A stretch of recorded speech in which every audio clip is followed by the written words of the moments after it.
பாருங்க, தனக்குள்ள ஒரு திறமைகளை கொடுத்திருப்பதை அவர்கள் என்ன பண்ணாத யூஸ் பண்ணாத போது அவர்களை பார்த்து என்ன பண்றாங்க, அந்த எஜமான் கோவப்படுறார். அதே போலதான் ஆண்டவராகிய இயேசு கிறிஸ்து உங்களுக்குள்ளாக ஒவ்வொருத்தருக்குள்ளாகவே கர்த்தர் ஒரு திறமைகளை வைத்திருக்கிறார்.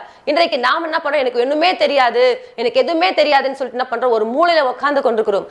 ஆண்டவர் சொல்றாரு, எழும்பி பிரகாசி, உன் ஒளி வந்தது, கர்த்தருடைய மகிமை உன் மேல் உதித்தது.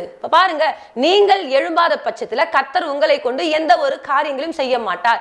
யார் ஒருத்தர் எழும்பி ஒரு காரியங்களை செய்கிறீர்களோ உங்களை கொண்டுதான் கர்த்தர் பெரிய காரியங்களை செய்வார். ஆனால் இன்றைக்கு நாம என்ன பண்றது இல்ல, எழும்புவது கிடையாது, சோம்பேறித்தனம். ஆண்டவர் சொல்றாரு, அதிகாலை எழுந்து ஜெபம் பண்ணு, இரவுல எழுந்து ஜெபம் பண்ணு. இப்ப பாருங்க, ஆனா நம்ம என்ன பண்றது இல்ல, ஜெபிப்பது கிடையாது. உங்களுக்கு நிறைய பேருக்கு நல்லா ஜெபிக்க தெரியும், ஆனா ஜெபமே பண்ண மாட்டாங்க.